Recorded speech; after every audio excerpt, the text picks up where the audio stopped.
ಕೃಷ್ಣಾಯ ವಾಸುದೇವಾಯ ಹರೆಯೇ ಪರಮಾತ್ಮನೆ ಪ್ರಣತಃ ಕ್ಲೇಶನಾಶಾಯ ಗೋವಿಂದಾಯ ನಮೋ ನಮಃ. ಶ್ರೀ ಗುರುಭ್ಯೋ ನಮಃ. ಶ್ರೀ ಗುರುಭ್ಯೋ ನಮಃ. ಶ್ರೀ ಗುರುಭ್ಯೋ ನಮಃ. ಇಂದಿನ ದಿವಸ ದೊಡ್ಡ ಪರ್ವಕಾಲ. ಇಂದಿನ ದಿವಸ ಅಕ್ಷಯ ತೃತೀಯ, ವೈಶಾಖ ಶುದ್ಧ ತೃತೀಯ, ದೊಡ್ಡ ಪರ್ವಕಾಲ ದಿವಸ. ಇಂದಿನ ದಿವಸ ಯಥಾಶಕ್ತಿ ಮಾತಾಡಲಿಕ್ಕೆ ಅವಕಾಶ ಕೊಟ್ಟಂತಹ ಶ್ರೀ ಗಾಣಾಮೃತ ಗ್ರೂಪಿನ ನಿರ್ವಾಹಕರು ಶ್ರೀಯುತ ಜಯಸಿಂಹ ಅವರಿಗೆ ಅನಂತ ನಮಸ್ಕಾರಗಳನ್ನು ಹಾಗೂ ಧನ್ಯವಾದಗಳನ್ನು ತಿಳಿಸುತ್ತೇನೆ. ಹರಿವಾಯು ಗುರುಗಳು ಹಿರಿಯರು ಎಲ್ಲರ ಆಶೀರ್ವಾದ ಸ್ವೀಕರಿಸುತ್ತಾ ಯಥಾಶಕ್ತಿ ಹೇಳಲು ಪ್ರಯತ್ನ ಮಾಡ್ತೇನೆ. ಅಕ್ಷಯ ತೃತೀಯ, ವೈಶಾಖ ಮಾಸ ಶುದ್ಧ ತೃತೀಯೆಯನ್ನು ಅಕ್ಷಯ ತೃತೀಯ ಎಂದು ಯಾಕೆ ಕರೀತಾರೆ ಅಂದರೆ, ಇಂದಿನ ದಿವಸ ಮಾಡುವ ಸತ್ಕರ್ಮಗಳ ಫಲಗಳು ಎಲ್ಲ ಅನಂತವಾಗುತ್ತದೆ, ಹೆಚ್ಚು ಪಟ್ಟು ಆಗುತ್ತದೆ, ಮಲ್ಟಿಪ್ಲೈ ಆಗುತ್ತದೆ. ಆದ ಕಾರಣ ಇಂದಿನ ದಿವಸಕ್ಕೆ ಅಕ್ಷಯ ತೃತೀಯ ಎಂದು ಹೆಸರು. ಇಂತಹ ದೊಡ್ಡ ಪರ್ವಕಾಲವನ್ನು ದೇವತೆಗಳು ಸಹ ಪಾಟಿಸುತ್ತಾರೆ ಎಂದು ಹೇಳಿದ್ದಾರೆ.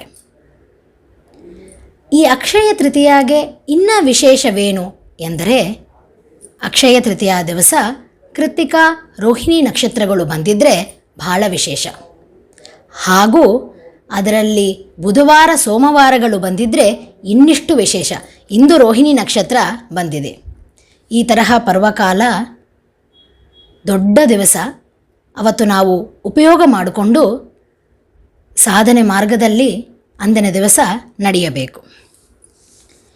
ನಮ್ಮ ಫಲಗಳನ್ನು, ನಾವು ಮಾಡುವ ಸತ್ಕರ್ಮಗಳ ಫಲಗಳನ್ನು ಯಾರು ಹೆಚ್ಚು ಮಾಡುತ್ತಾರೆ ಅಂದರೆ, ಗೀತೆಯಲ್ಲಿ ಭಗವಂತ ಹೇಳ್ತಾನೆ, ದೇವತೆಗಳು ಮಾಡೋದಿಲ್ಲ ಎಂದು.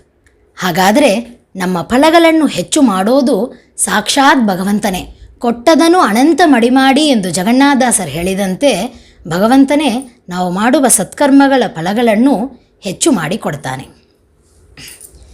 ಇಂದಿನ ದಿವಸಕ್ಕೆ ಬಹಳ ಮಹತ್ವ. ವೈಶಾಖ ಮಾಸ ಧರ್ಮದಲ್ಲಿ ಇಂದಿನ ದಿವಸಕ್ಕೆ ಬಹಳ ಮಹತ್ವವನ್ನು ಹೇಳಿದ್ದಾರೆ. ಆದರೆ ಸಾಮಾನ್ಯವಾಗಿ ನಾವು ಅಕ್ಷಯ ತೃತೀಯ ಎಂದು ಹೇಳಿದ ಕೂಡಲೇ ನಮ್ಮ ಸ್ಮರಣೆಗೆ ಬರೋದು ಒಂದು ವಿಷಯ, ಅದು ಬಂಗಾರವನ್ನು ಖರೀದಿ ಮಾಡೋದು. ಇಂದಿನ ದಿವಸ ಬಂಗಾರ ಅಥವಾ ವಾಹನಗಳನ್ನು ಖರೀದಿ ಮಾಡೋದರಿಂದ ಮನೆಯಲ್ಲಿ ಸಂಪತ್ತು ಬೆಳೀತದೆ ಎನ್ನುವುದು ಸಾಮಾನ್ಯವಾಗಿ ನಮಗೆ ಅಕ್ಷಯ ತೃತೀಯ ಎಂದು ಹೇಳಿದ ಕೂಡಲೇ ಬರೋ ಸ್ಮರಣೆ. ಆದರೆ ಈ ಒಂದು ವಿಷಯಕ್ಕೆ ನಮ್ಮ ಶಾಸ್ತ್ರಗಳಲ್ಲಿ ಎಲ್ಲೆಲ್ಲೆಲ್ಲೂ ಉಲ್ಲೇಖ ಇಲ್ಲ, ಎಲ್ಲೂ ಹಾಗೆ ಹೇಳಿಲ್ಲ. ನಮ್ಮ ಶಾಸ್ತ್ರಗಳು ಅದು ಸ್ಪೆಸಿಫಿಕ್ ಆಗಿ ನಮ್ಮನ್ನು ಭಕ್ತಿ ವೈರಾಗ್ಯ ಮಾರ್ಗಗಳಲ್ಲಿ ನಡೆಸುತ್ತದೆ. ಬ್ರಾಹ್ಮಣರು ಅವರ ಜೀವನಕ್ಕೆ ಎಷ್ಟು ಬೇಕೋ ಅಷ್ಟೇ ಸಂಪತ್ತನ್ನು ಗಳಿಸಿ ಅಷ್ಟರಲ್ಲಿ ಜೀವನ ಮಾಡಬೇಕು, ಅಷ್ಟಕ್ಕೆ ಪ್ರಯತ್ನ ಮಾಡಬೇಕು ಎಂದು ಹೇಳಿದೆ. ಆದ ಕಾರಣ ಈ ಹೆಚ್ಚಿನ ಸಂಪತ್ತು ಗಳಿಸೋ ವಿಷಯವನ್ನು ಎಲ್ಲೆಲ್ಲೂ ಉಲ್ಲೇಖ ಮಾಡಿಲ್ಲ. ಹಾಗಾದರೆ ಏನು ಅಕ್ಷಯ ಆಗುತ್ತದೆ? ಅಕ್ಷಯ ಅಂತ ಹೇಳ್ತಿರಲ್ಲ, ಈ ದಿವಸ ಏನು ಅಕ್ಷಯವಾಗುತ್ತದೆ ಅಂದರೆ, ಇಂದಿನ ದಿವಸ ನಾವು ಮಾಡುವ ಸತ್ಕರ್ಮಗಳು, ಅದರ ಪುಣ್ಯ ಏನು ಬರ್ತದೆ ಅಲ್ಲ, ಅದು ಹೆಚ್ಚಾಗುತ್ತದೆ. ಒಂದು ಸಣ್ಣ ಕಥೆ ಇದೆ. ಒಬ್ಬ ರಾಜ ಇದ್ದ, ಪುರುಯಶ ಅಂತ ಒಬ್ಬ ರಾಜ ಇದ್ದ. ಪಾಂಚಾಲ ದೇಶದಲ್ಲಿ ರಾಜ್ಯವನ್ನು ಆಳುತ್ತಿದ್ದ ಅವನು. ಆ ರಾಜ ಎಲ್ಲ ಇತ್ತವನಿಗೆ, ಧೈರ್ಯ ಇತ್ತು, ಶೌರ್ಯ ಇತ್ತು, ಪ್ರಜೆಗಳನ್ನು ಪ್ರೀತಿ ರೀತಿಯಿಂದ ಬಹಳ ಸಾತ್ವಿಕವಾಗಿ ರಾಜ್ಯವನ್ನು ಆಳುತ್ತಿದ್ದ. ಸುಮಾರು ವರ್ಷಗಳ ಕಾಲ ಆದ ನಂತರ ಒಮ್ಮೆಲಿಗೆ ಒಂದು ಸಲ ಅವರ ರಾಜ್ಯದಲ್ಲಿ ಒಂದು ರೋಗ ಬರೋದು ಪ್ರಾರಂಭವಾಯಿತು. ಆ ರೋಗದಿಂದ ದಂಡ್ಯ ಆನೆಗಳು, ಕುದುರೆಗಳು, ಪಕ್ಷಿಗಳು, ಮನುಷ್ಯರು ಎಲ್ಲರಿಗೂ ಆ ರೋಗ ಬರಲು ಪ್ರಾರಂಭವಾಯಿತು. ಇದರಿಂದ ಪಕ್ಷಿ ಪ್ರಾಣಿಗಳ ಮರಣ ಆಗೋದು ಶುರುವಾಯಿತು. ಈ ಒಂದು ರೋಗದ ಇದರಿಂದ ಏನಾಯಿತಂದರೆ, ಆ ಯಾವ ರಾಜ್ಯದ ಸಂಪತ್ತು ಏನಿತ್ತಲ್ಲ ಅದು ಬಹಳ ಕಡಿಮೆ ಆಗೋಯಿತು. ಆ ರಾಜ್ಯದ ಸಂಪತ್ತು ಕರಗಿ ಹೋಯಿತು ಈ ರೋಗದಿಂದ. ಇದನ್ನು ಶತ್ರುಗಳು ನೋಡಿದರು. ಇನ್ನು ಇದೇ ಸರಿಯಾದ ಸಮಯ ಎಂದು ಆಲೋಚಿಸಿ ಆ ರಾಜ್ಯದ ಮೇಲೆ ಅವರು ಯುದ್ಧವನ್ನು ಮಾಡಿದರು.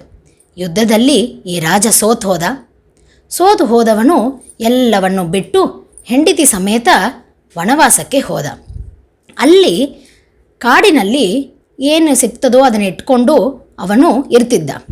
ಆವಾಗೇ ಅವನಿಗೆ ಅನಿಸ್ತು, ಎಷ್ಟು ಸಮೃದ್ಧಿ ಇತ್ತು ನನಗೆ, ಎಷ್ಟು ಐಶ್ವರ್ಯ ಇತ್ತು, ಏನು ವೈಭವ ಇತ್ತು, ಒಮ್ಮೆಲೆ ಹಿಂಗೆ ಆಗೋದಕ್ಕೆ ಕಾರಣ ಏನಾಯಿತು, ಇಷ್ಟು ದಾರಿದ್ರ್ಯ ನನಗೆ ಬರೋದಕ್ಕೆ ಕಾರಣ ಏನಾಯಿತೆಂದು ಬಹಳ ಆಲೋಚನೆ ಮಾಡ್ತಿದ್ದ. ಆವಾಗ ಅವನು ಆಲೋಚನೆ ಮಾಡ್ತಿರಬೇಕಾದಾಗೆ ಮಹಾನುಭಾವರಾದ ಯಾಜೋಪಯಾಜರು ಅಲ್ಲಿ ಬಂದರು. ಯಾಜೋಪಯಾಜರು ಬಂದರು. ಅವರಿಗೆ ನಮಸ್ಕರಿಸಿ ಎಲ್ಲ ಸತ್ಕಾರವನ್ನು ಮಾಡಿ ಅವರಿಗೆ ಆಸನವನ್ನು ಕೊಟ್ಟು ಅವರಿಗೆಲ್ಲ ಉಪಚಾರಗಳು ಮಾಡಿ ಅವನು ಕೇಳಿದ, ಸ್ವಾಮಿ, ಆರಾಮ ಇದ್ದೆ ನಾನು, ತಂದು ಈಗ ಕಾಡಲ್ಲೇ ಬಿಟ್ಟು ಹಂಗೆ ಈಗ ಏನೂ ಇಲ್ಲದೇ ಇದ್ದೀನಿ, ಏನು ಕಾರಣ ಆಯಿತು ಇದಕ್ಕೆ, ಯಾಕೆ ನಾನು ಹಿಂಗಿದ್ದೀನಿ ಎಂದು ಕೇಳಿದ. ಆಗ ಅವರು ಹೇಳಿದರು, ಅಲ್ಲಪ್ಪ, ಪೂರ್ವ ಜನ್ಮದಲ್ಲಿ ನೀನು ಒಂದು ವ್ಯಾಧನಾಗಿ ಹಂಟರಾಗಿ ಇದ್ದಿ. ಆ ಜನ್ಮದಲ್ಲಿ ನೀನು ಬಹಳಷ್ಟು ಪಶುಗಳು, ಪಕ್ಷಿಗಳು, ಎಲ್ಲ ಜೀವರಾಶಿಗಳಿಗೆ ಹಿಂಸಾ ಕೊಟ್ಟು, ಬ್ರಾಹ್ಮಣರಿಗೆ ಹಿಂಸಾ ಕೊಟ್ಟು, ಪ್ರಜಾಪೀಡವನ್ನು ಮಾಡಿ, ಹೀಗೆ ನೀನು ಅಧರ್ಮ ಕಾರ್ಯಗಳನ್ನು ಬಹಳ ಮಾಡಿದ್ದಿ. ಅದರ ಫಲ ಇವತ್ತು ನೀನು ನೋಡ್ತಾ ಇದ್ದಿ ಎಂದು ಹೇಳಿದರು ಯಾಜೋಪಯಾಜರು. ಇವನು ಕೇಳಿದ, ಹಾಗ ಇದ್ದಿದ್ರೆ ನಾನು ಹುಟ್ಟಿದಾಗಿಂದ ಇದೇ ದರಿದ್ರದಲ್ಲಿ ಇರಬೇಕು, ಇಷ್ಟೇ ಕಷ್ಟಪಡ್ತಿರಬೇಕು. ಆದರೆ ನಾನು ಹುಟ್ಟಿದಾಗ, ನಾನು ರಾಜ್ಯದಲ್ಲಿ ಇದ್ದಾಗೆ ಎಲ್ಲ ಸಮೃದ್ಧಿ ಇತ್ತು, ಚೆನ್ನಾಗಿದ್ದೆ, ಒಮ್ಮೆಲೆಗೆ ಹಿಂಗಾಗೋದಕ್ಕೆ ಏನು ಕಾರಣ ಆಯಿತು ಎಂದು ಕೇಳಿದ. ಆಗ ಅವ್ರು ಹೇಳಿದರು, ಹಿಂದೆ 9 ಜನ್ಮ ಆದ ನಂತರ ನಿನ್ನ 10ನೇ ಜನ್ಮದಲ್ಲಿ ನೀನು ಇದೇ ಬೇಡನಾಗಿ ಇದ್ದಾಗ ಒಮ್ಮೆ ಕಾಡಿನಲ್ಲಿ ಹೀಗೆ ಮೃಗಗಳನ್ನು ಹಾಗೂ ಕೆಲವು ಜನಗಳನ್ನು ಇದು ಮಾಡ್ತಿದ್ದಿ, ಪೀಡಾ ಕೊಡ್ತಿದ್ದಿ ಅವರಿಗೆ. ಆವಾಗೆ ಈ ತರಹ ಮಾಡ್ತಿರಬೇಕಾದಾಗೆ ಅಲ್ಲಿ 3 ಜನ ಬಂದರು ನಿನ್ನ ಹತ್ರ, 2 ವೈಶ್ಯರು, 1 ಬ್ರಾಹ್ಮಣ. ನೀ ಏನು ಮಾಡಿ ಒಬ್ಬ ವೈಶ್ಯನನ್ನು ಕೊಂದು ಅವನ ಸಂಪತ್ತನ್ನೆಲ್ಲ ಅಪಹಾರ ಮಾಡಿ, ಈ ಕಡೆ ಆ ಇನ್ನೊಬ್ಬ ವೈಶ್ಯ ಇದನ್ನು ನೋಡಿ ಅವನಿಗೆ ಭಯ ಬಂದು ಎಲ್ಲ ಸಂಪತ್ತನ್ನು ದೂರ ಎಸೆದು ಅವನು ಓಡಿ ಹೋಗ್ಬಿಟ್ಟ. ಆ ಬ್ರಾಹ್ಮಣ ನಿನ್ನ ಘೋರವಾದ ರೂಪವನ್ನು ನೋಡಿ ಅಂಜುಕೊಂಡು ಓಡಿ ಹೋಗ್ತಾ ಇದ್ದ. ನೀನು ಆ ಬ್ರಾಹ್ಮಣನ ಹಿಂದೆ ಮಾಡಿಕೊಂಡು ಹೋಗ್ತಾನೇ ಇದ್ದಿ. ಯಾಕೆಂದರೆ ಆ 2ನೇ ವೈಶ್ಯ ಎಲ್ಲಿ ಸಂಪತ್ತನ್ನು ಬಿಸಾಕಿದ ಎನ್ನುವುದು ನನಗೆ ಬೇಕಾಗಿತ್ತು. ಆದ ಕಾರಣ ಬಹಳ ದೂರ ಹೋದ ನಂತರ ಆ ಬ್ರಾಹ್ಮಣಗೆ ಆ ಬಿಸಿಲು, ಸೆಕೆ ಹಾಗೂ ನೀರು ಇಲ್ಲದ ಕಾರಣ ಅವನಿಗೆ ಚಕ್ರ ಬಂದು ಕೆಳಗೆ ಬಿದ್ದ, ಸಾಯೋ ಪರಿಸ್ಥಿತಿ ಬಂತು ಆ ಬ್ರಾಹ್ಮಣನಿಗೆ. ಆವಾಗ ನೀನು ಅವನ್ನ ಎಬ್ಬಿಸಿ, ಅವನಿಗೆ ಗಾಳಿ ಹಾಕಿ, ಅವನಿಗೆ ಮುಖದ ಮೇಲೆ ನೀರು ಹೊಡೆದು ಅವನಿಗೆ ಸ್ವಲ್ಪ ಅನುಕೂಲ ಮಾಡಿಕೊಟ್ಟು.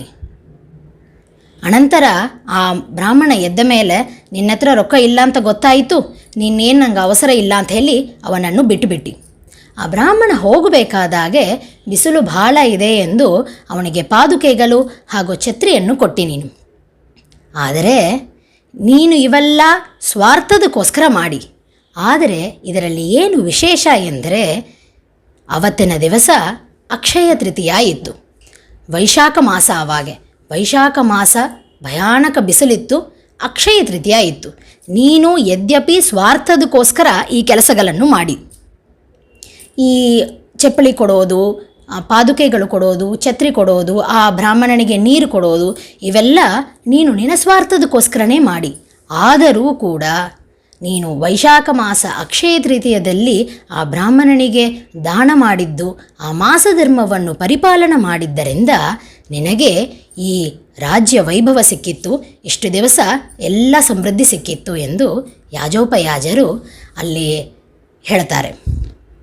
ಹಾಗೆ ಅವನಿಗೆ ಅರ್ಥ ಆಗ್ತದೆ ಅಕ್ಷಯ ತೃತೀಯ ಮಹಿಮಾ ಏನು ಹಾಗೂ ವೈಶಾಖ ಮಾಸದ ಮಹಿಮಾ ಏನು, ಎಷ್ಟು ಪುಣ್ಯವನ್ನು ಗಳಿಸಬೇಕು ಈ ಸಮಯದಲ್ಲಿ ಎಂದು ಅವನಿಗೆ ಅರ್ಥ ಆಗ್ತದೆ. ಹಾಗೆ ಅವನು ನನಗೆ ಮತ್ತೆ ಈ ರಾಜ್ಯ ಇವೆಲ್ಲ ಸಿಗಬೇಕಾದ್ರೆ ನಾನು ಏನು ಮಾಡಬೇಕು ಅಂತ ಕೇಳ್ತಾನೆ.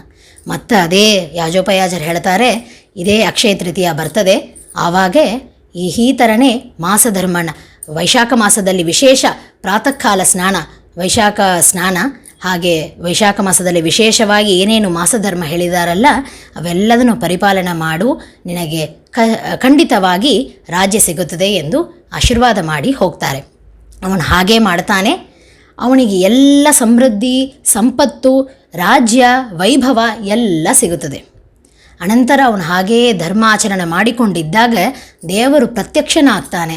ಸಂತೋಷನಾಗಿ ಪ್ರೀತನಾಗಿ ಭಗವಂತ ಹೇಳ್ತಾನೆ, ಇಷ್ಟು ಅಕ್ಷಯವನ್ನು ಕೊಡುವ ಈ ತೃತೀಯ ದಿವಸ ನೀ ಮಾಡಿದ್ದಿ, ಅದರಿಂದ ಇಂದಿನ ದಿವಸಕ್ಕೆ ಅಕ್ಷಯ ತೃತೀಯ ಎಂದು ಹೆಸರು ಎಂದು ಭಗವಂತ ಹೇಳ್ತಾನೆ. ಅಲ್ಲಿ ಇಂದಿನ ದಿವಸ ಇಷ್ಟು ವಿಶೇಷವಾದ ಪರ್ವಕಾಲ. ಇಂದಿನ ದಿವಸದಲ್ಲಿ ಗಂಗಾ ಸ್ನಾನ ಮಾಡೋದು ಬಹಳ ವಿಶೇಷ ಹೇಳಿದ್ದಾರೆ.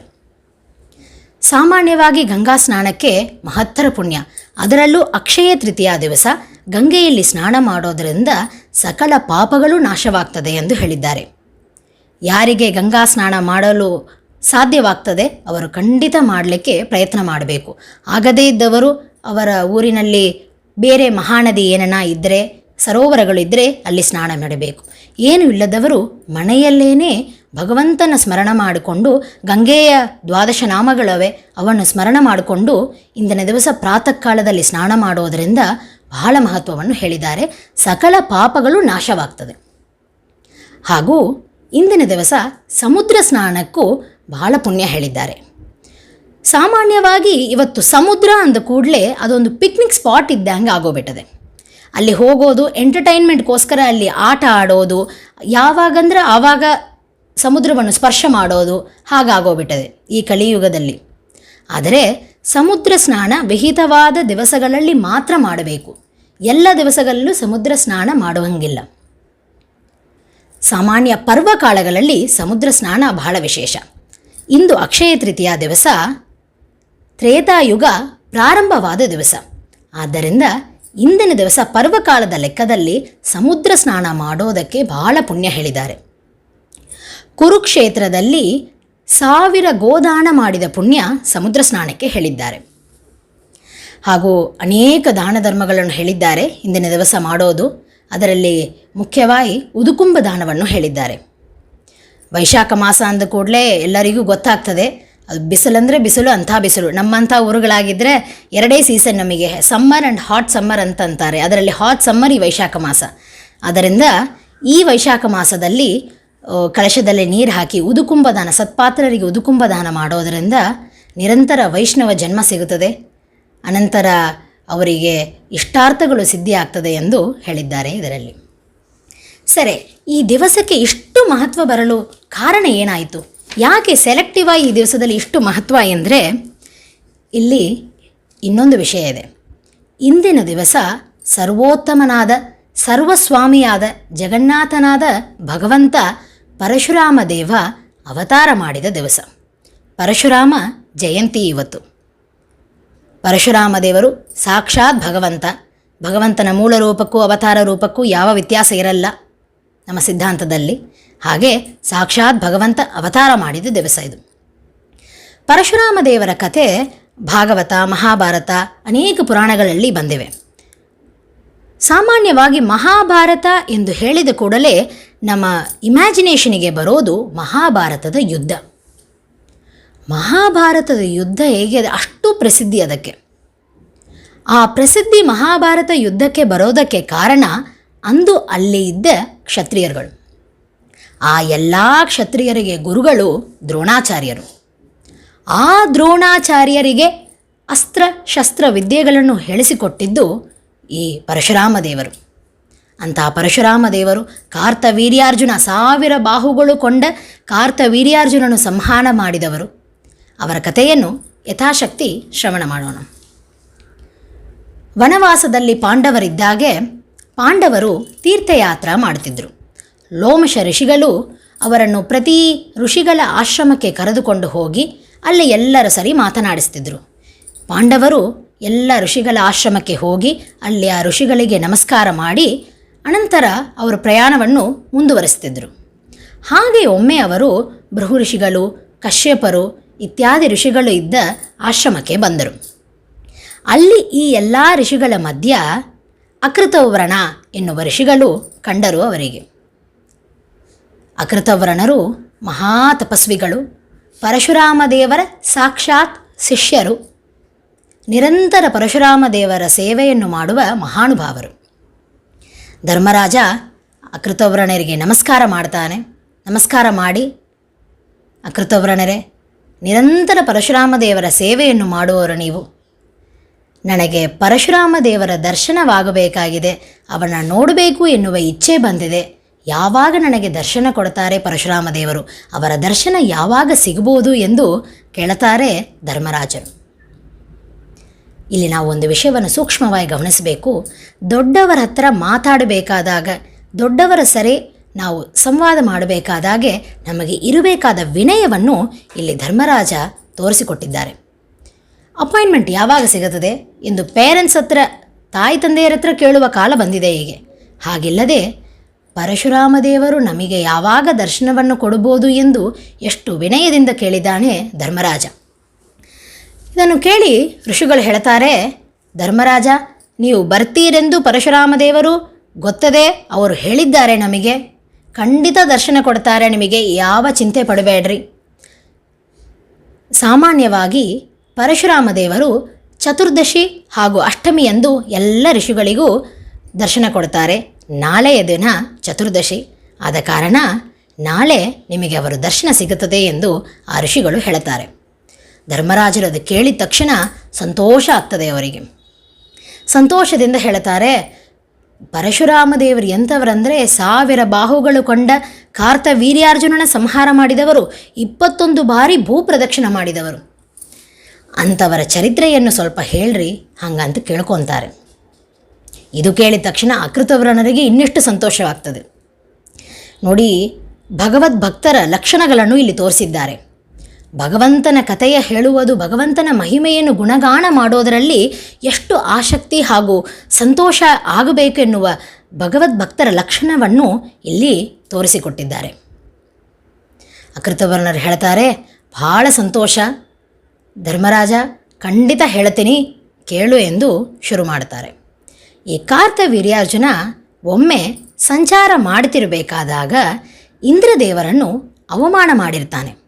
ಶಚಿ ಸಮೇತರಾಗಿ ಇಂದ್ರದೇವರು ಕೂತಿದ್ದಾಗ ಆ ಶಚಿ ಸಮೇತ ಕೂತಿದ್ದ ಇಂದ್ರದೇವರನ್ನು ಅವಮಾನ ಮಾಡಿಬಿಟ್ಟಿರ್ತಾನೆ. ಆ ಇಂದ್ರದೇವರೇ ಇವನ ಪತನ ಆಗಬೇಕು ಎಂದು ನಿರ್ಣಯ ತಗೊಂಡ್ಬಿಟ್ಟಿರ್ತಾರೆ. ಅವರೇ ಗಾಧಿರಾಜನಾಗಿ ಅವತಾರ ಮಾಡಿ ಬರ್ತಾರೆ. ಮಹಾಭಾರತ ತಾತ್ಪರ್ಯ ನಿರ್ಣಯದಲ್ಲಿ ಶ್ರೀಮದಾಚಾರ್ಯರು ಇದನ್ನು ಹೇಳಿದ್ದಾರೆ. ಗಾಧಿರಾಜನಾಗಿ ಅವತಾರ ಮಾಡಿ ಬರ್ತಾರೆ. ಆ ಗಾಧಿರಾಜ ದೊಡ್ಡ ತಪಸ್ಸು ಮಾಡ್ತಾನೆ. ಆ ತಪಸ್ಸಿನಿಂದ ಸುಂದರ ಸುಶೀಲವಾದ ಒಬ್ಬ ಮಗಳನ್ನು ಪಡಿತಾನೆ. ಅವಳ ಹೆಸರು ಸತ್ಯವತಿ. ಆ ಗಾಧಿರಾಜ ಎಲ್ಲಿ ತಪಸ್ಸು ಮಾಡ್ತಿದ್ದನೋ ಆ ವನದಲ್ಲೇ ರುಚಿಕ ಋಷಿಗಳು ಇರ್ತಾರೆ. ಅವರು ಮಹಾ ತಪಸ್ವಿಗಳು. ಅವರು ಒಮ್ಮೆ ಈ ಗಾಧಿರಾಜನ ಹತ್ರ ಬಂದಿರ್ತಾರೆ. ಬಂದು ಕೇಳ್ತಾರೆ, ಗಾಧಿರಾಜ, ನಿನ್ನ ಮಗಳನ್ನು ನನಗೆ ಕೊಟ್ಟು ಮದುವೆ ಮಾಡಿಸು ಎಂದು ಕೇಳ್ತಾರೆ. ಕನ್ಯಾದಾನ ಮಾಡೆಂದು ಕೇಳ್ತಾರೆ. ಆಗ ಗಾಧಿರಾಜ ಹೇಳ್ತಾನೆ, ನನಗೆ ಒಂದು ಷರತ್ತದೆ. ಗಾಧಿರಾಜನಿಗೆ ರುಚಿಕರಿಗೆ ತನ್ನ ಮಗಳನ್ನು ಕೊಟ್ಟು ಮದುವೆ ಮಾಡೋದು ಇಷ್ಟ ಇರ್ತಿರಲಿಲ್ಲ. ಬೇರೆ ಏನು ಕಾರಣ ಇಲ್ಲ, ರುಚಿಕರು ಮೂಗು ಹಿಡ್ಕೊಂಡು ಕೊಡುವ ತಪಸ್ವಿಗಳು, ಅವರಿಗೇನು ಮಗಳನ್ನು ಕೊಡೋದು ಎಂದು ಆಲೋಚನೆ ಮಾಡಿ ಒಂದು ಕಿವಿ ಮಾತ್ರ ಕಪ್ಪಗಿದ್ದಂತಹ, ಇಡೀ ಮೈಯೆಲ್ಲ ಬಿಳಿ ಬಣ್ಣದಲ್ಲಿ ಇದ್ದಂತಹ, ಅತಿ ವೇಗದಲ್ಲಿ ಓಡುವಂತಹ 1000 ಕುದುರೆಗಳು ನಂಗೆ ಬೇಕು, ಅದನ್ನು ಯಾರು ಕೊಡ್ತಾರೋ ಅವರಿಗೆ ನನ್ನ ಮಗಳನ್ನು ಕೊಡ್ತೀನಿ ಎಂದು ಹೇಳ್ತಾನೆ ಗಾಧಿರಾಜ. ಈ ಕಡೆ ಗಾಧಿರಾಜನಿಗೆ ರುಚಿಕರ ತಪಸ್ಸು ಗೊತ್ತಿರಲ್ಲ, ಅವರ ತಪಶಕ್ತಿ ಏನು ಎನ್ನುವುದು ಗೊತ್ತಿರಲ್ಲ. ರುಚಿಕರಂತಾರೆ, ಅಷ್ಟೇ ಅಲ್ಲ, ಅವಶ್ಯ ಕೊಡ್ತೀನಿ ಎಂದು ನಗುತ್ತಾ ಹೋಗಿ ಅವನ್ನು ತರಲಿಕ್ಕೆ ಹೋಗ್ತಾರೆ. ರುಚಿಕರು ಸೀದಾ ವರುಣದೇವರ ಹತ್ರ ಹೋಗ್ತಾರೆ. ವರುಣದೇವರ ಹತ್ರ ಹೋಗಿ ಕೇಳ್ತಾರೆ, ವರುಣದೇವ, ಗೃಹಸ್ಥಾಶ್ರಮ ಧರ್ಮದಲ್ಲಿ ಪ್ರವೇಶ ಮಾಡಬೇಕಾಗಿದೆ.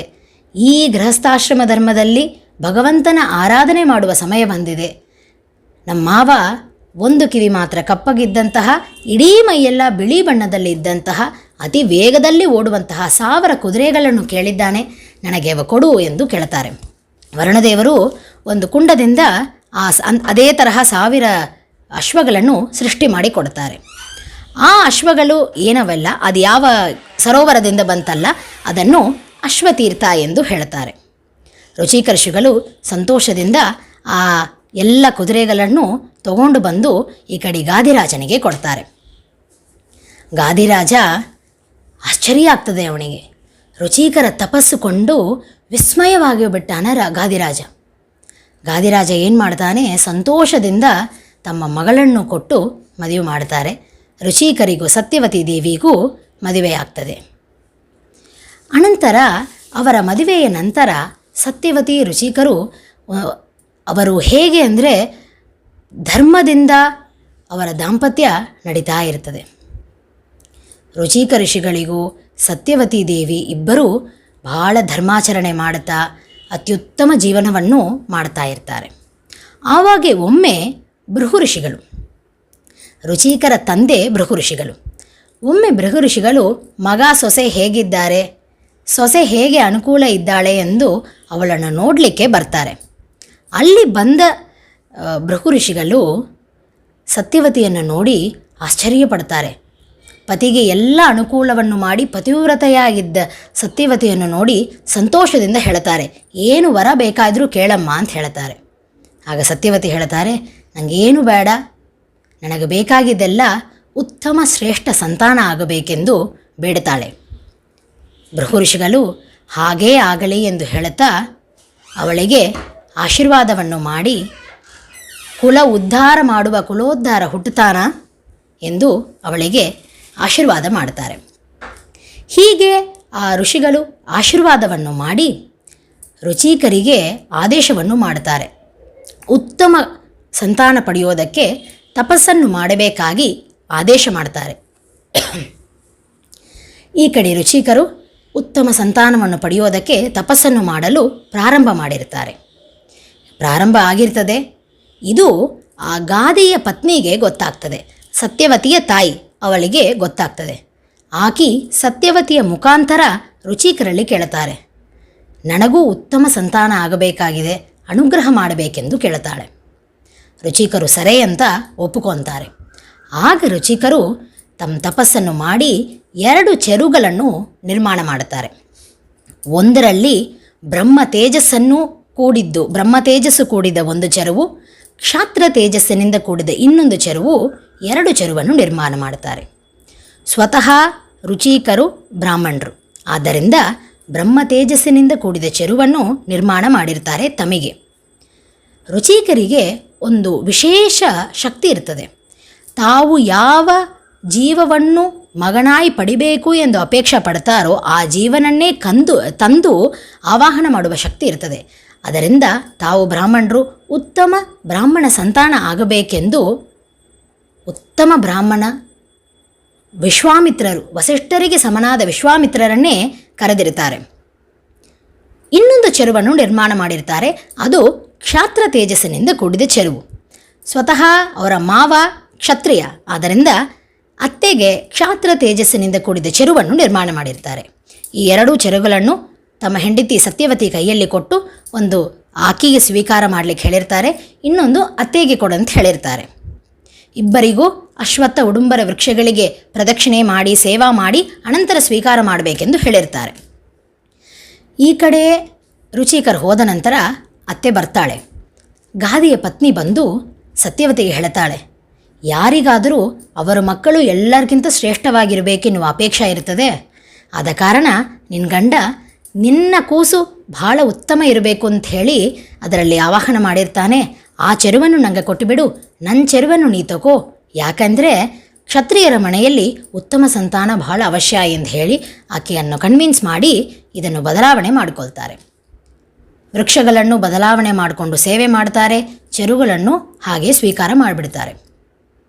ಅನಂತರ ಇದಾದ ನಂತರ ಆವಾಗೇ ಗೊತ್ತಾಗ್ತದೆ. ಸ್ವಲ್ಪ ದಿವಸ ನಂತರ ಇಬ್ಬರು ಗರ್ಭಧಾರಣ ಆಗ್ತಾರೆ, ಗರ್ಭವನ್ನು ಧಾರಣ ಮಾಡ್ತಾರೆ. ಅದಾದ ನಂತರ ಒಂದು ದಿವಸ ರುಚಿಕರು ಸತ್ಯವತಿಯನ್ನು ನೋಡ್ತಾರೆ. ಸತ್ಯವತಿಯನ್ನು ನೋಡಿದರೆ ಆಕೆಯಲ್ಲಿ ವಿಚಿತ್ರ ಕ್ಷಾತ್ರ ತೇಜಸ್ಸು ಕಾಣಿಸ್ತದೆ. ಅವರಿಗೆ ಗೊತ್ತಾಗ್ತದೆ, ಅವರಿಗೆ ತಪಸ್ಶಕ್ತಿ ಇರ್ತದೆ, ಗೊತ್ತಾಗ್ತದೆ. ಎಂಥ ತಪ್ಪು ಕೆಲಸ ಮಾಡಿಯಮ್ಮ ನೀ ಮಾಡಿದ್ದು ದೊಡ್ಡ ತಪ್ಪು ಕೆಲಸ. ಬ್ರಾಹ್ಮಣನ ಮನೆಯಲ್ಲಿ ಕ್ಷತ್ರಿಯ ಹುಟ್ಟಿ ಬರ್ತಾನೆ, ಕುಲ ನಾಶಕ್ಕೆ ಕಾರಣ ಆಗ್ತದೆ ಎಂದು ಹೇಳ್ತಾರೆ ಅವರು. ಲೋಕ ನಾಶ ಮಾಡುವಂಥ ಮಗ ಹುಟ್ಟಿ ಬರ್ತಾನೆ ಎಂದು ರುಚಿಕರು ಹೇಳ್ತಾರೆ. ಆಕೆ ಇದನ್ನು ಕೇಳಿ ಭಯ ಪಡ್ತಾಳೆ. ಏನಪ್ಪ, ಏನು ಆಗಬೇಕು ಹೀಗೆ ಎಂದು ಹೇಳಿ ಅವರಲ್ಲಿ ಕ್ಷಮೆಯನ್ನು ಬೇಡ್ತಾಳೆ.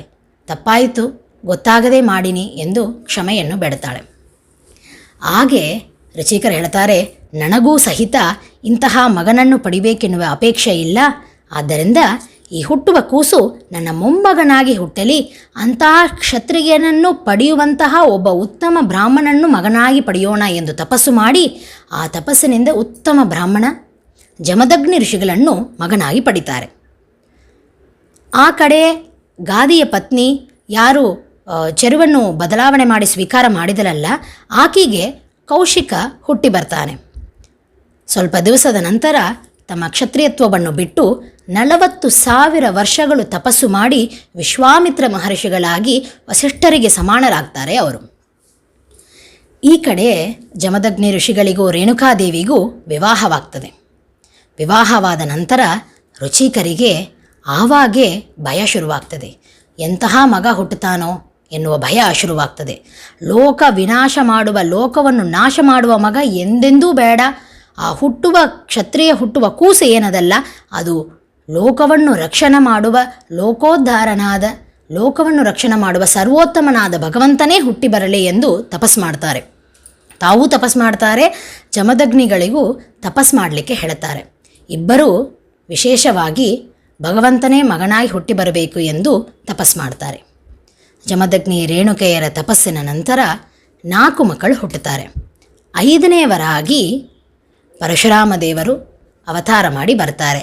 ಇಂದು ವೈಶಾಖ ಶುದ್ಧ ತೃತೀಯ ದಿವಸ, ಅಕ್ಷಯ ತೃತೀಯ ದಿವಸ, ಪುನರ್ವಸು ನಕ್ಷತ್ರದಲ್ಲಿ ಪರಶುರಾಮ ದೇವರು ರೇಣುಕಾಪುತ್ರನಾಗಿ ಸಕಲ ದುಷ್ಟ ಕ್ಷತ್ರಿಯರ ಸಂಹಾರಕ್ಕಾಗಿ ದೇವತೆಗಳು ಪ್ರಾರ್ಥನೆ ಮಾಡಿರ್ತಾರೆ ಭಗವಂತನಲ್ಲಿ. ದುಷ್ಟ ಕ್ಷತ್ರಿಯರ ಎಣ್ಣಿಕೆ ಹೆಚ್ಚಾಗಿದೆ, ಅವರನ್ನು ಸಂಹಾರ ಮಾಡಬೇಕೆಂದು ಪ್ರಾರ್ಥನೆ ಮಾಡಿರ್ತಾರೆ. ಆ ಎಲ್ಲ ದುಷ್ಟ ಕ್ಷತ್ರಿಯರ ಸಂಹಾರಕ್ಕಾಗಿ ರೇಣುಕಾಪುತ್ರನಾಗಿ ಭಗವಂತ, ಸಾಕ್ಷಾತ್ ಸರ್ವೋತ್ತಮ ಭಗವಂತ ಪರಶುರಾಮ ದೇವರಾಗಿ ಅವತಾರ ಮಾಡಿ ಬರ್ತಾನೆ. ಈ ಕಡೆ ಪರಶುರಾಮ ದೇವರ ಅವತಾರ ಆಗಿದೆ. ಆದ ನಂತರ 5 ಜನ ಹುಡುಗರಿಗೂ ವೇದಾರಂಭ ಮಾಡಿಸಿ ಅಧ್ಯಯನ ಎಲ್ಲ ವಿಶೇಷವಾಗಿ ಮಾಡಿಸ್ತಾರೆ ಜಮದಗ್ನಿ ಋಷಿಗಳು. ಹಾಗೆ ಆಗ್ತಿರಬೇಕಾದಾಗೆ ಅವರು ತಮ್ಮ ಪೂಜೆ ತಪಸ್ಸಲ್ಲಿ ಮುಳುಗಿ ಹೋಗಿರ್ತಾರೆ. ಒಂದು ದಿವಸ ರೇಣುಕಾದೇವಿ ತಾವು ನದಿಗೆ ಹೋಗಿ ಸ್ನಾನ ಮಾಡಿ ಪೂಜೆಗೆ ನೀರು ತರಲಿಕ್ಕೆ ಮನೆಯಿಂದ ಹೊರಗೆ ಬರ್ತಾಳೆ. ಬಂದ ಆಕಿ ನದಿ ತೀರಕ್ಕೆ ಬರ್ತಾಳೆ. ಅಲ್ಲಿ ಒಬ್ಬ ಗಂಧರ್ವ, ಚಿತ್ರರಥ ಎನ್ನುವ ಗಂಧರ್ವ ತನ್ನ ಪತ್ನಿ ಸಹಿತ ವಿಹಾರ ಮಾಡುವುದನ್ನು ನೋಡ್ತಾಳೆ. ಅದನ್ನು ನೋಡಿ ಕೆಲವು ಕ್ಷಣಗಳು ಅವಳು ಮನಸ್ಸು ವಿಚಲಿತವಾಗುತ್ತದೆ. ಕೆಲವು ಕ್ಷಣಗಳಷ್ಟೇ ವಿಚಲಿತವಾಗುತ್ತದೆ. ಅನಂತರ ನದಿಯಲ್ಲಿ ಮುಳುಗುತ್ತಾಳೆ. ಮುಳುಗಿ ಎದ್ದ ತಕ್ಷಣ ಎಚ್ಚರ ಬರ್ತದೆ.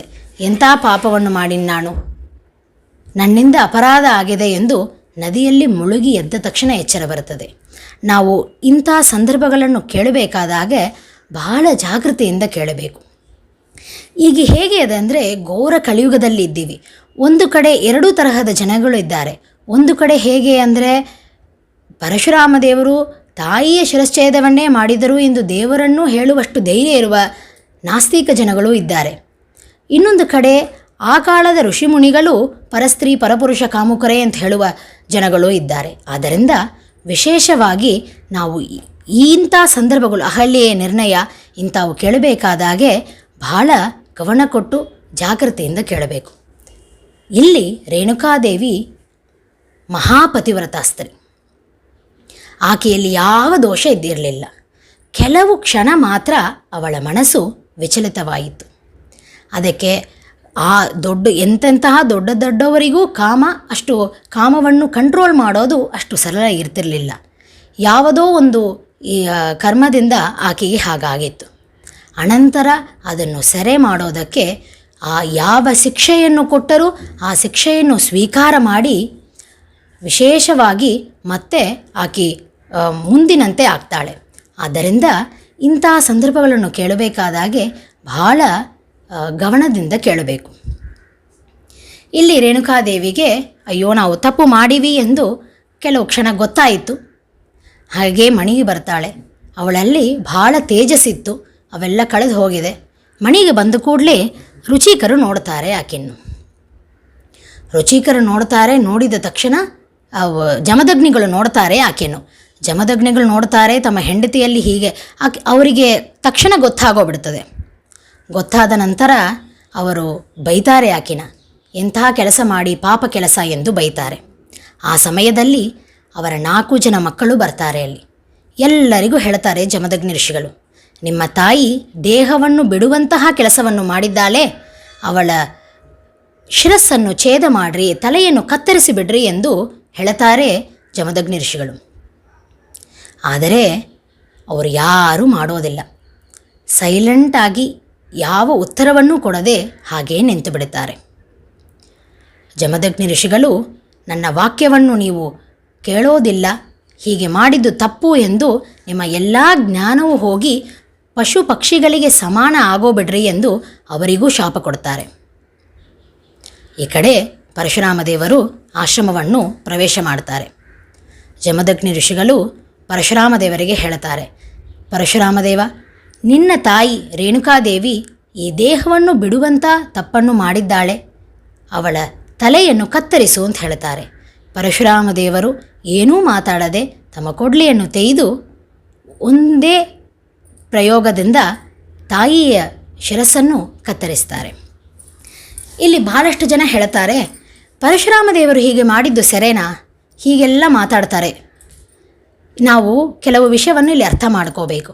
ಪರಶುರಾಮ ದೇವರು ರೇಣುಕಾದೇವಿಯ ತಲೆಯನ್ನು ಕತ್ತರಿಸಿದರೆಂದರೆ ಮತ್ತೆ ಜಮದಗ್ನಿ ಋಷಿಗಳು ಆ ರೇಣುಕಾದೇವಿಯನ್ನು ಬದುಕಿಸಲಿಕ್ಕೆ ಬಲ್ಲವರು ಎಂದು ಅವರಿಗೆ ಗೊತ್ತಿತ್ತು. ಆ ತಪಸ್ಸು ಏನು, ಆ ತಪಶಕ್ತಿ ಏನು ಅನ್ನೋದು ಪರಶುರಾಮ ದೇವರಿಗೆ ಗೊತ್ತಿತ್ತು. ಈಗಿನ ನಾವು ಕಾಲ, ಈಗಿನ ನಮ್ಮ ಸರೌಂಡಿಂಗ್ಸ್ ಇಟ್ಕೊಂಡು ನಾವು ಅವತ್ತು ಏನಾಯಿತು ಎನ್ನುವುದನ್ನು ಎಂದೆಂದೂ ನಿರ್ಣಯ ಮಾಡಬಾರ್ದು, ದೊಡ್ಡವರನ್ನು ಹೇಳಲಿಕ್ಕೂ ಹೋಗಬಾರದು. ಹಾಗೆ ಪರಶುರಾಮ ದೇವರು ತಲೆಯನ್ನು ಕತ್ತರಿಸಿದ್ದಾರೆ. ಸತ್ತು ಬಿದ್ದಿದ್ದಾಳೆ ರೇಣುಕಾದೇವಿ. ಆವಾಗ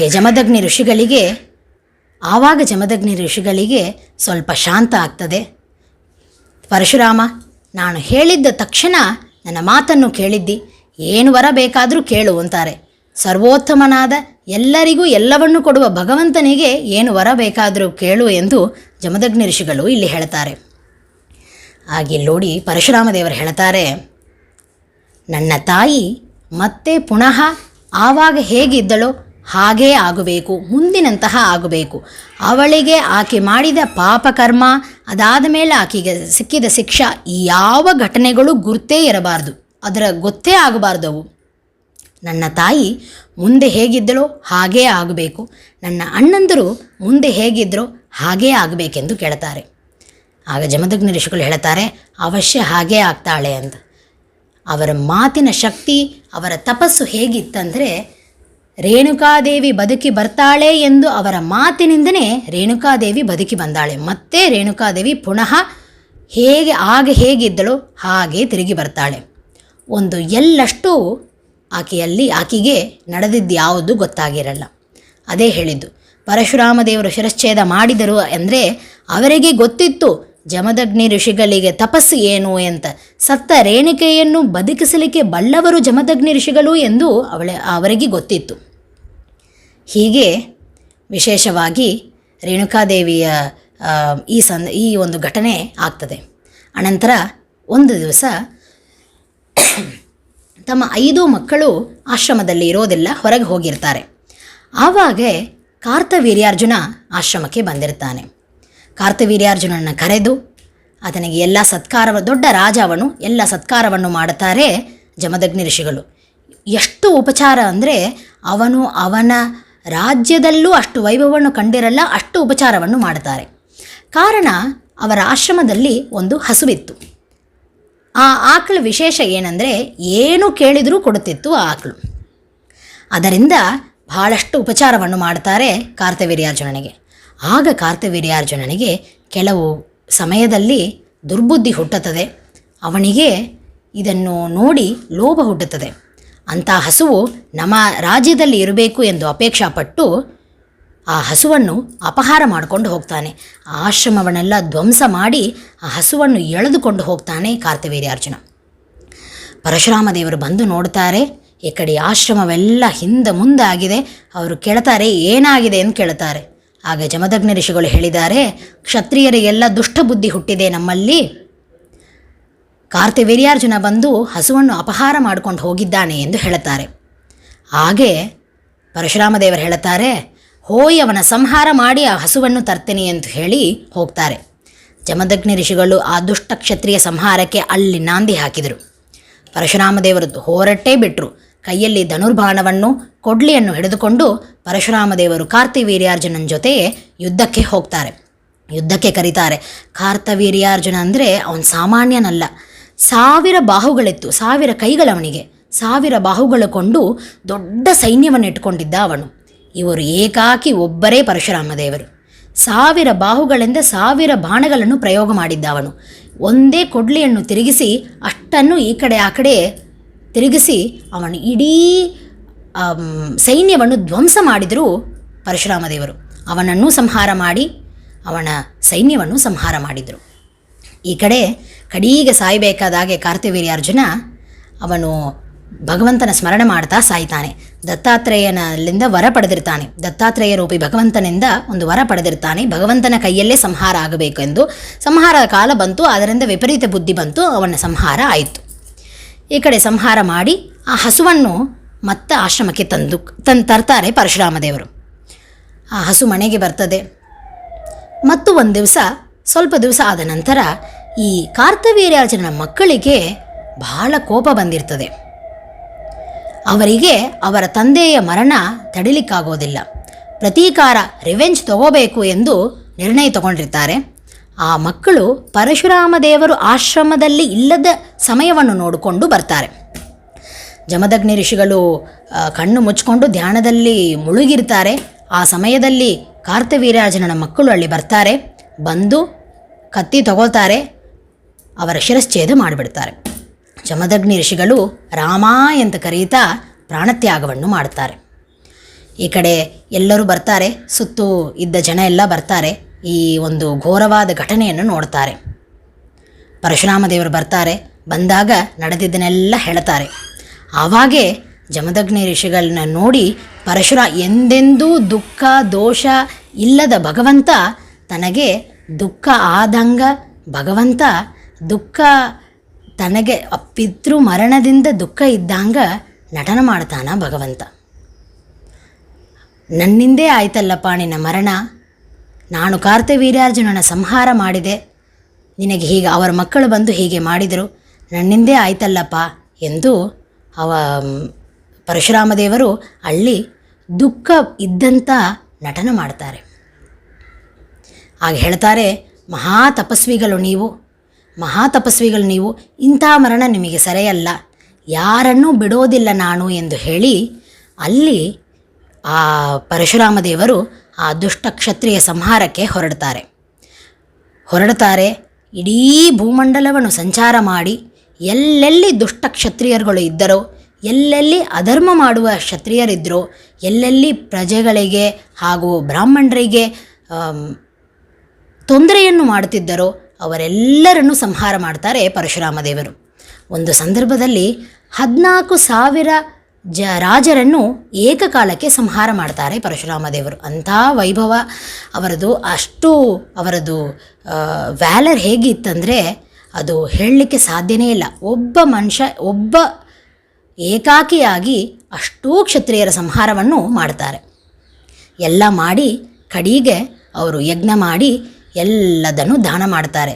ಆ ದೊಡ್ಡ ವೇದಿಕೆಯನ್ನು ನಿರ್ಮಾಣ ಮಾಡಿ, ಬಂಗಾರದ ವೇದಿಕೆ ನಿರ್ಮಾಣ ಮಾಡಿ ಅದರಲ್ಲಿ ಯಜ್ಞ ಮಾಡಿ ಆ ವೇದಿಕೆಯನ್ನು ದಾನ ಮಾಡಿ ಸಮಗ್ರವನ್ನು ದಾನ ಮಾಡ್ತಾರೆ. ಹಾಗೆ ಅವರು ದಾನ ಮಾಡಿದಾಗೆ ಭೂದಾನದಕ್ಕೋಸ್ಕರ ಕಶ್ಯಪರನ್ನು ಕರೀತಾರೆ. ಹಾಗೆ ಕಶ್ಯಪರಿಗೆ ತಾವು ಗೆದ್ದು ಬಂದ ಸಮಸ್ತ ಭಾರತ ದೇಶವನ್ನೇ ದಾನ ಮಾಡಿಬಿಡ್ತಾರೆ. ಎಲ್ಲ ದಾನ ಮಾಡಿಬಿಡ್ತಾರೆ. ಹಾಗೆ ದಾನ ಆದ ಮೇಲೆ ತಾವೆಲ್ಲಿ ಇರಬೇಕು? ದಾನ ಆದ ವಸ್ತುವನ್ನು ಅದನ್ನು ಮತ್ತೆ ಉಪಯೋಗ ಮಾಡಬಾರದು. ದಾನ ಕೊಟ್ಟ ವಸ್ತುವನ್ನು ಮತ್ತೆ ಉಪಯೋಗ ಮಾಡಬಾರದು. ಆದ್ದರಿಂದ ಪರಶುರಾಮ ದೇವರು ಪಶ್ಚಿಮ ಸಮುದ್ರಕ್ಕೆ ಹೋಗ್ತಾರೆ. ಅಲ್ಲಿ ತಮ್ಮ ಕೊಡಲಿಯನ್ನು ತಗೊಂಡು ಅದನ್ನು ಸಮುದ್ರದಲ್ಲಿ ಬೀಸ್ತಾರೆ.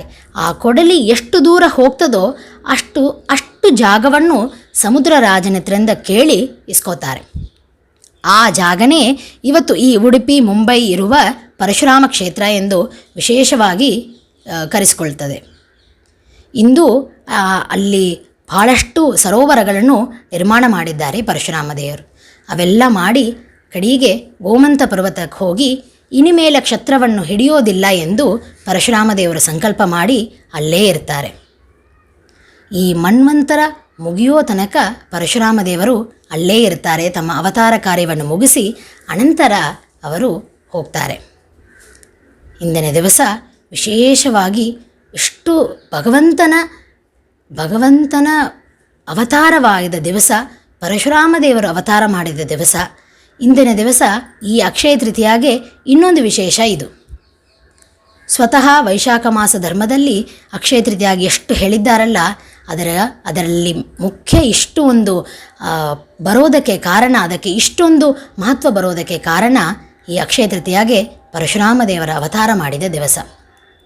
ಯಾರು ಅಧರ್ಮ ಮಾಡಬಾರದು, ಅಧರ್ಮ ಮಾಡಿದರೆ ಅವರಿಗೆ ಶಿಕ್ಷಣ ಅನುಭವಿಸಲೇಬೇಕು ಎನ್ನುವುದನ್ನು ಹೇಳಿದ್ದಾರೆ ಪರಶುರಾಮ ದೇವರು. ಇದರಲ್ಲಿ ವಿಶೇಷವಾಗಿ ಇಂದಿನ ದಿವಸ ಈ ಭಗವಂತನನ್ನು ಸ್ಮರಣೆ ಮಾಡೋದಕ್ಕೆ ಅವಕಾಶ ಕೊಟ್ಟ ಗಾನಾಮೃತ ಗ್ರೂಪಿನ ನಿರ್ವಾಹಕರೆಲ್ಲರಿಗೂ ನನ್ನ ನಮಸ್ಕಾರಗಳನ್ನು, ಧನ್ಯವಾದಗಳನ್ನು ತಿಳಿಸುತ್ತೇನೆ. ಶ್ರೀಕೃಷ್ಣಾರ್ಪಣಮಸ್ತು.